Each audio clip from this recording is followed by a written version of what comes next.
अस्सलाम वालेकुम स्टूडेंट्स। आज के लेक्चर में हम बात करेंगे ऑब्जेक्टिव ऑफ स्टैटिस्टिकल मैकेनिक्स के। स्टैटिस्टिकल मैकेनिक्स को हम हमारा करने का मकसद क्या होता है। Objective of statistical mechanics.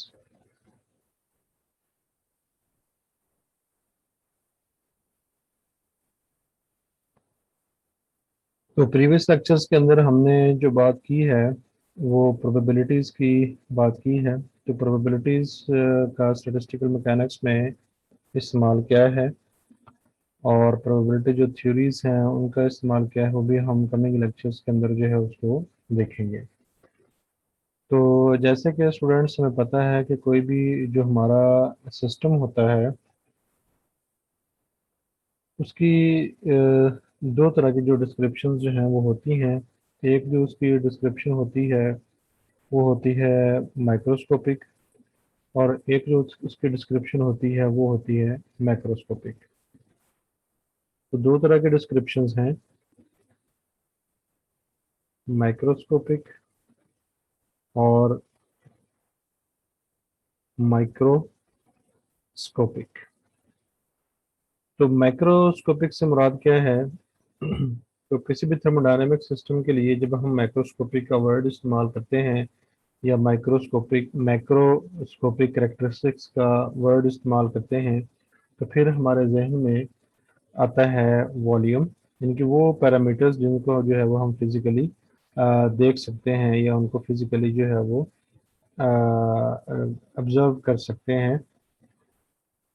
और इसको अपने जो हमारा टॉपिक है थर्मोडायनेमिक्स का, जो अपने सेकंड सेमेस्टर के अंदर पढ़ा हुआ है उसके अंदर ये चीज़ें इन डिटेल पढ़ी होंगी। तो थर्मोडायनामिक पैरामीटर्स कह लें या मैक्रोस्कोपिक पैरामीटर्स कह लें, बात एक ही है। तो इनमें जो वॉल्यूम है, प्रेशर किसी भी गैस का या सिस्टम का, और उसका जो टेम्परेचर है वो, और जो मेल्टिंग पॉइंट है या फिर किसी सिस्टम का जो है वो बॉइलिंग पॉइंट है, या उसका वेपर प्रेशर है, उसकी डेंसिटी है, उसकी विस्कोसिटी है। तो ये सारी वो ऐसी चीज़ें हैं जो कि किसी सिस्टम की मैक्रोस्कोपिक प्रॉपर्टीज जो हैं वो कहलाती हैं।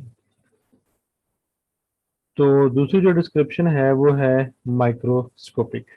तो माइक्रोस्कोपिक वो करेक्टरिस्टिक्स हैं जिनको जो है वो हम आम तौर पे जो है वो फिजिकली ऑब्जर्व जो है वो नहीं कर सकते। तो उसके लिए हमें किसी चीज़ की एड की जो है वो ज़रूरत होती है। तो ये जो करेक्टरिस्टिक्स होती हैं माइक्रोस्कोपिक्स, ये जो जिन चीज़ों से सिस्टम जो है मिलकर बना होता है जिनको हम बेसिकली एटम्स कह लें, तो उनकी जो करेक्टरिस्टिक्स हैं या उनकी जो मॉलिक्यूल्स बनते हैं उनकी जो करेक्टरिस्टिक्स होंगी उनको हम जो है वो माइक्रोस्कोपिक करेक्टरिस्टिक्स जो हैं वो कहेंगे। तो जो हमारे सिस्टम की मैक्रोस्कोपिक प्रॉपर्टीज होती हैं ये, तो वो डिपेंड कर रही होती हैं हमारे जो माइक्रोस्कोपिक पार्टिकल्स हैं उन पे। तो स्टैटिस्टिकल मैकेनिक्स में हमने ये देखना है कि किस तरह इन एटम्स के ऊपर या इनकी करेक्टरिस्टिक्स के ऊपर हमारी जितनी भी मैक्रोस्कोपिक प्रॉपर्टीज हैं, अभी हमने सिर्फ दो लिखी हैं, वॉल्यूम, प्रेशर, टेम्परेचर, बहरहाल जितनी भी हैं वो सारी किस तरह जो है वो हमारे एटम्स की या मॉलिक्यूल्स की अ, या उन पार्टिकल्स के साथ जो सिस्टम बना हुआ है किस तरह उस पे जो है वो डिपेंड करता है। तो ये सारी चीज़ें जो हम स्टैटिस्टिकल मैकेनिक्स में देखेंगे।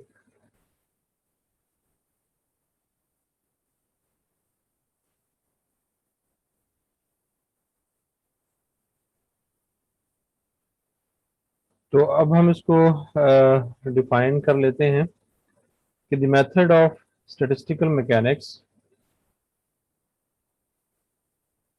The method of statistical mechanics enables us, इनके इसकी जो एप्लीकेशन है वो ये है कि we can predict its properties of matter in bulk. तो जो उसकी बल्क प्रॉपर्टीज हैं जब भी हमने बात की हैं वो हम देखते हैं in terms of behaviour of its basic particles जिनसे सिस्टम जो है मिलकर बना होता है। तो हम ये भी कह सकते हैं कि जो हमारी स्टैटिस्टिकल मैकेनिक्स है, it is the bridge between the bulk properties and the basic particles. So, in other words, they are the bridge which takes us from microscopic description of the matter, यानी कि atomic जो description है, to the equilibrium macroscopic description. तो statistical mechanics की मदद से हम जो macroscopic variables हैं उनको देख सकते हैं इन टर्म्स ऑफ, उनको स्टडी कर सकते हैं in terms of its microscopic description. और इसका फ़ायदा हमें ये होता है कि जब हम किसी भी सिस्टम की जो मैक्रोस्कोपिक करेक्टरिस्टिक्स हैं, प्रॉपर्टीज़ हैं, उनको हम जब समझ लेते हैं in terms of its microscopic description, तो हम उसके जो फ्यूचर बिहेवियर है उसके बारे में प्रेडिक्शन जो है वो दे सकते हैं। तो ये फ़ायदा होता है हमारी स्टैटिस्टिकल मैकेनिक्स का। This later description of the substance involves parameters such as internal energy, यानी कि ये हमारा जो है वो पैरामीटर है, macroscopic pressure, specific heat, heat capacity, और इससे और भी हैं जिस हमने भी बात की है थोड़ी देर पहले। Such quantities can be derived from models describing the molecular और microscopic behaviour of the system. ये जो चीज़ें हैं इनको हम डिस्कस कर सकते हैं in terms of microscopic behaviour of the system. तो अब हम बात करते हैं स्टैटिस्टिकल मैकेनिक्स। तो जब हम स्टैटिस्टिकल मैकेनिक्स की बात करते हैं तो इसका जो वर्ड है statistical, it comes from statistics. तो स्टैटिस्टिक्स जो है, जैसे कि आप जानते हैं कि हम इसको शुमारियात कहते हैं। तो शुमारियात का जो सब्जेक्ट है उसमें हम चीज़ों को काउंट करते हैं। तो काउंट करके फिर उनको जो है अरेंज करते हैं, अरेंज करके फिर जो भी हमारे पास डाटा होता है उसका बिहेवियर हम देखते हैं और उससे जो है वो किसी भी चीज़ के बारे में प्रोडिक्शन जो है वो कर सकते हैं। तो वही काम जो हमने यहाँ पर करना है। लेकिन यहाँ पे हमने जो मॉलिक्यूलर स्टेट्स हैं या एटॉमिक स्टेट्स हैं उनकी जो है बात करनी है। तो आम स्टेट्स के अंदर वेरिएबल्स जो हैं वो और होते हैं, लेकिन यहाँ पे हमारे पास जो वेरिएबल है वो आम जो स्टेटिस्टिक्स हैं उससे हट के हैं। लेकिन जो बेसिक स्टडी का तरीकाकार है वो वही होगा जो हम स्टैट्स के अंदर जो है वो पढ़ते हैं। The very term, the term statistical mechanics emphasizes the fact that we must use statistical methods, any counting methods, to relate bulk properties of the matter to the behavior of its individual properties। यानी कि हमने statistical method इस्तेमाल करने हैं क्या करने के लिए, उसकी bulk properties को interrelate करने के लिए with the behavior of the individual particles of the system, इनके atomic particles of the system।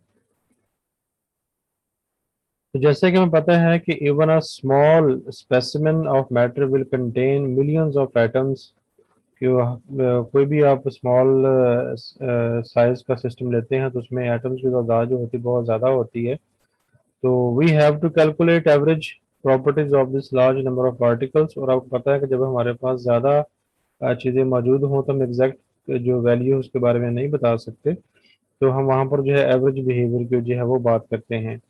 We will discuss the average properties of the large of particles without having information about any specific individual particle। तो किसी भी individual particle की specific characteristic की बजाय हम जो है पूरे सिस्टम की average properties की जो है वो बात करेंगे।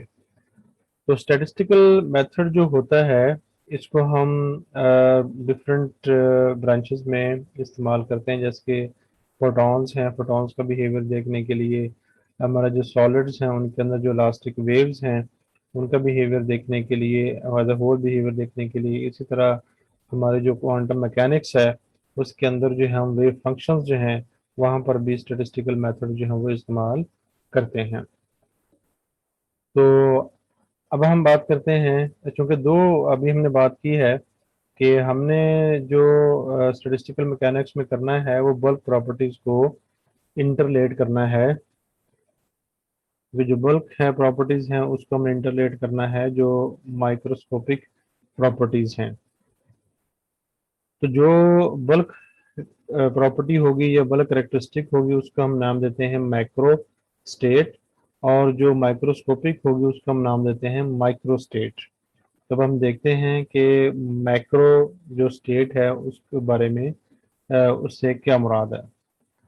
तो the thermodynamic state of the system is also known as macro state, यानी जो भी हमारी थर्मोडायनेमिक स्टेट होगी, तो थर्मोडायनेमिक स्टेट से मुराद ये होगी कि हमारा जो सिस्टम होगा वो कंप्लीट इक्विलिब्रियम में हो। तो कंप्लीट इक्विलिब्रियम में होने से क्या मुराद है, ये हम प्रीवियस लेक्चर के अंदर जो है उसको थर्मोडायनेमिक्स में देख चुके हैं कि उसमें हर किस्म का इक्विलिब्रियम जो है वो मौजूद हो और उसके जो स्टेट वेरिएबल्स हैं वो तब्दील ना हो रहे हों, तो स्टेट वेरिएबल्स नॉट चेंजिंग। तो वो जो थर्मोडायनेमिक स्टेट होगी it will be its macro state. तो इसको अंडरस्टैंड करने के लिए we start by taking a specimen of matter. हम कोई भी मैटर ले लेते हैं, for example gas, solid, liquid, उसका कोई स्पेसिमेन ले लेते हैं, और कोई भी आप उसका स्पेसिमेन लेते हैं तो this specimen is the collection of particles. तो हम फर्ज कर लेते हैं कि हमारा पास जो सिस्टम है वो आइसोलेटेड है, क्योंकि सबसे पहले जो है वो सिंपलेस्ट चीज़ जो है वो स्टडी की जाती है। तो हम किसी भी किस्म का इंटरफेरेंस लिए बगैर सराउंडिंग्स का एक ऐसा सिस्टम लेते हैं that has no interaction with its surroundings, तो it is an isolated system. तो हम फर्ज कर लेते हैं कि हमारा सिस्टम जो है वो आइसोलेटेड है और उसमें जो पार्टिकल्स हैं वो एक जैसे हैं, आइडेंटिकल पार्टिकल्स हैं, और उनकी जो तादाद है वो n है। और उसका जाहिर बात है कि जो पार्टिकल्स होंगे उनमें कुछ वॉल्यूम भी होगा, तो जो हमारे सिस्टम का वॉल्यूम है दैट इज v। तो ये जो हम अभी हमने बात की है कि नंबर ऑफ पार्टिकल्स और वॉल्यूम भी, तो ये सफिशेंट है सिंपलेस्ट स्टडी के लिए। This description of the system will contain enough information to enable the thermodynamic state to be clearly defined. तो हम इससे जो है वो थर्मोडायनेमिक स्टेट जो है वो डिफाइन कर सकते हैं। तो इसके अलावा जो है वो हम इंटरनल एनर्जी और बाकी पैरामीटर्स भी ले सकते हैं, लेकिन फिलहाल जो है वो हम नंबर ऑफ पार्टिकल्स, वॉल्यूम और जो इंटरनल एनर्जी है वो हम ले रहे हैं। तो अगर हमारा सिस्टम जो है वो आइसोलेटेड हो और वो थर्मोडायनेमिक स्टेट में हो और इक्विलिब्रियम में हो, तो इसका मतलब ये है उसके जो पैरामीटर्स हैं वो चेंज नहीं हो रहे। तो इसका मतलब ये होगा कि जो हमारी मैक्रो स्टेट होगी it will be defined by it's fixed amount of substance. तो जो फिक्स्ड अमाउंट ऑफ सब्सटेंस है that is number of particles इस फिक्स्ड वॉल्यूम। तो उसका वॉल्यूम जो फिक्स है, यानी उसमें किसी किस्म की जो है वो चेंज नहीं आ रही। और हम इसको थर्मोडायनेमिक्स में स्टडी कर चुके हैं कि अगर हम बात करते हैं, सॉरी, अगर हम बात करते हैं फिक्स्ड वॉल्यूम की, तो उसका जो वर्क होगा थर्मोडायनेमिक्स में हमने उसको पढ़ा था पी डेल वी के। तो अगर वॉल्यूम में चेंज जो है वो जीरो है तो there will be no work. लिहाजा जो फिक्स्ड वॉल्यूम है सिस्टम हमारा जब इक्विलिब्रियम में होगा तो उसका वॉल्यूम जो है वो चेंज नहीं हो रहा होगा, उसके थर्मोडायनेमिक स्टेट या मैक्रोस्कोपिक या मैक्रो स्टेट वो चेंज नहीं हो रही होगी, तो उसका मतलब ये होगा कि देर इज नो वर्क, क्योंकि वॉल्यूम में जो चेंज है वो जीरो है। और इसी तरह डिफेक्ट इंटरनल एनर्जी कि जब सिस्टम हमारा एक मखसूस मैक्रो स्टेट में होगा तो उसकी जो इंटरनल एनर्जी होगी वो भी चेंज नहीं होगी, बिकॉज चूंकि सिस्टम हमारा मैक्रो स्टेट में है, थर्मोडायनेमिक स्टेट में है, तो उसका कोई पैरामीटर तब्दील नहीं हो रहा, तो नो एनर्जी एंटर्स और लीव द सिस्टम। जब सिस्टम से कोई एनर्जी बाहर या अंदर नहीं आएगी तो इसका मतलब यह है उसकी इंटरनल एनर्जी कांस्टेंट रहेगी। और इसके बाद फिर जो है the nature of the system, के सिस्टम की नेचर क्या है, whether it piece of aluminium और गिवन और ऑफ हाइड्रोजन। तो उसकी जो नेचर जो है वो भी ड्यूरिंग एक्सपेरिमेंट जो है वो चेंज नहीं होती। तो ये तमाम चीज़ें हैं जिनकी मदद से हम किसी भी सिस्टम की जो मैक्रो स्टेट है उसको डिफाइन कर सकते हैं। तो अब हम बात करते हैं माइक्रो स्टेट की। पहले हमने बात की थी मैक्रो स्टेट की। तो माइक्रो स्टेट क्या है, जैसे कि अब हमने बात की है कि हमारा जो स्टैटिस्टिकल मैकेनिक्स है उसमें हम इंटरलेट करते हैं बल्क को इंडिविजुअल पार्टिकल्स के साथ। इंडिविजुअल पार्टिकल, और इंडिविजुअल पार्टिकल की जो स्टेट होती है उसको हम जो है वो माइक्रो स्टेट का नाम देते हैं। इनके हर एटम की, हर मॉलिक्यूल की जो अपनी स्टेट है that is known as micro state. तो हमने इन दोनों स्टेट्स को इंटरलेट करना है, माइक्रो और मैक्रो।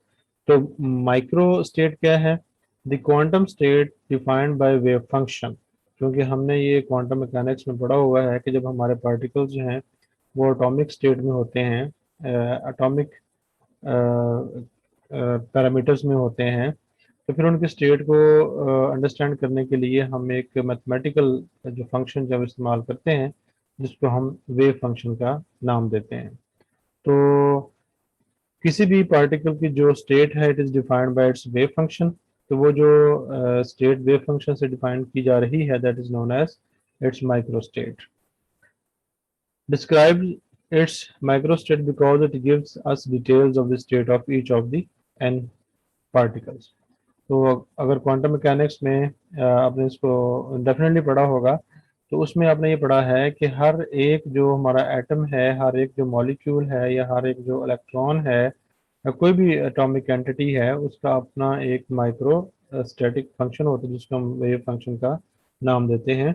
और जब हम किसी भी पार्टिकल का वेव फंक्शन निकालते हैं तो उससे हमें उसके रिलेटेड जितने भी पैरामीटर्स होते हैं वो सारे की सारी हमें उसकी इंफॉर्मेशन मिल जाती है। यानी उसकी एनर्जी का हमें पता चल जाता है, उसके मोमेंटम का हमें पता चल जाता है, उसके एंगुलर मोमेंटम का हमें पता चल जाता है। तो ये तमाम चीज़ें जो है हम उसके वेव फंक्शन से जो है वो निकाल सकते हैं। तो माइक्रोस्टेट क्या है? माइक्रोस्टेट हमारे पास वो वेव फंक्शन है जो कि हमें पूरी असेंबली के हर पार्टिकल से रिलेटेड जो है वो इंफॉर्मेशन जो है वो प्रोवाइड करता है। तो अब चूंकि जो हमारा मैक्रो स्टेट है ये इंडिविजुअल पार्टिकल्स मिलकर बना होता है, इसलिए हम ये कह सकते हैं the macro state will have a large number of micro states corresponding to it. और माइक्रो स्टेट्स को हम रिप्रेजेंट करते हैं साइन ओमेगा से। तो इससे हमें जो है वो fundamental postulate of statistical mechanics जो है वो हम डिफाइन करते हैं। क्योंकि तमाम जो माइक्रो स्टेट्स हैं हम उनको नहीं ऑब्जर्व कर सकते, तो फिर हम क्या करते हैं, जो हमारे पास एक प्रोबेबिलिटी थ्योरी के अंदर मैंने बात की थी कि अगर ऐसी सिचुएशन हमारे पास आ जाए, फिर हम क्या करते हैं, तमाम जो पॉसिबल इवेंट्स होते हैं उनको इक्वल प्रोबेबिलिटी जो है वो देते हैं। तो all possible micro states of an isolated assembly are equally probable.